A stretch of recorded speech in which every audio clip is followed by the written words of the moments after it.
Hello everyone, ঘুম থেকে তাড়াতাড়ি উঠে রেডি হয়ে এখন কলেজ যাচ্ছি। কলেজে ঢুকতেই দেখি ম্যাগনাসের প্রিপারেশন চলছে, কারণ আজ থেকে শুরু হবে আমাদের কলেজের ফেস্টার, যেটা 4 দিন ধরে চলবে। কলেজে কিছু কাজ ছিল, সেটা সেরে নিয়ে এখন সন্ধ্যে 6টার সময় আমি আর চিত্রা চলে গেছিলাম লাঞ্চ করতে। সমস্ত খাবার খাওয়ার পর পেটে ইঁদুরগুলো একটু শান্ত হয়েছে, তাই এখন আমরা দুজন চলে যাচ্ছি নেহা আর নবনীতার মেসে আমাদের কলেজ ড্রেসটাকে চেঞ্জ করে নিতে। আমি আজকে খুবই তাড়াতাড়ি রেডি হয়ে গেছিলাম, আর আজকে সব থেকে বেশি লেট করেছে নেবা মানে নবনীতা। দেখতে দেখতে কিভাবে 4টে বছর কেটে গেল, আর এটাই হলো আমাদের লাস্ট ইয়ার ম্যাগনাস। এই ভিডিওটা দেখে বুঝতেই পারছো আজকে আসতে চলেছে ফকিরা ব্যান্ড। তাই বেশি দেরি না করে মাত্র রাত্রি 9টার সময় আমরা এখন বিবিআইটির গ্রাউন্ডে যাচ্ছি, কারণ ওখানেই প্রোগ্রামটা হবে। যেখানে রাত্রি 9টার সময় এই এরিয়ায় বেশি মানুষই দেখা যায় না, সেখানে আজকের ভিড়টা দেখো। ভিডিওটা দেখে নিশ্চয়ই গান শুনতে ইচ্ছা হচ্ছে, চলো তোমরাও একটু গান শোনো।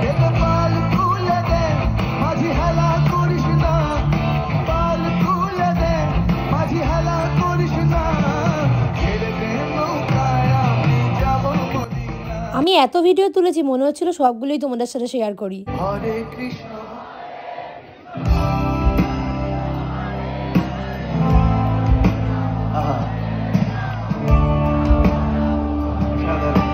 এই ভিডিওটা দেখার পর আমার মায়ের প্রথম কথা ছিল, বাহ তোরা সবাই মিলে হরে কৃষ্ণ গাইছিলি, খুব ভালো করেছিস। সত্যি আজকে এই ব্যান্ড যে কটা গান গেয়েছে আমার প্রত্যেক কটা গানই খুব ভালো লেগেছে। ভীষণ জল তেষ্টা পাওয়া একটা জলের বোতল কিনেছিলাম, আর সেই জলের গন্ধ শুকে শুকে এই 3টেও চলে এসছে জল খেতে। জল খেয়েও ভালো মতো তেষ্টা মেটেনি, তাই চলে গেছিলাম একটা সোডা খেতে। ব্যান্ডের পারফরমেন্স হয়ে যাওয়ার পর ডিজে শুরু হয়েছিল। কোনোবারই আমি ম্যাগনাসে এত রাত পর্যন্ত থাকতে পারি না, কিন্তু এটা লাস্ট ইয়ার বলে মা বাবা ছেড়েছিল। সমস্ত কিছু কমপ্লিট হওয়ার পর এখন রওনা দিচ্ছি বাড়ির পথে। আর বাড়ি এসে মুখ চোখের অবস্থা খুবই খারাপ হয়ে গেছিল, তাই সঙ্গে সঙ্গে ফ্রেশ হয়ে নিলাম। এখন আর কোনো কথা নয়, বিছানায় ধপাস করে পড়বো আর ঘুমিয়ে যাবো।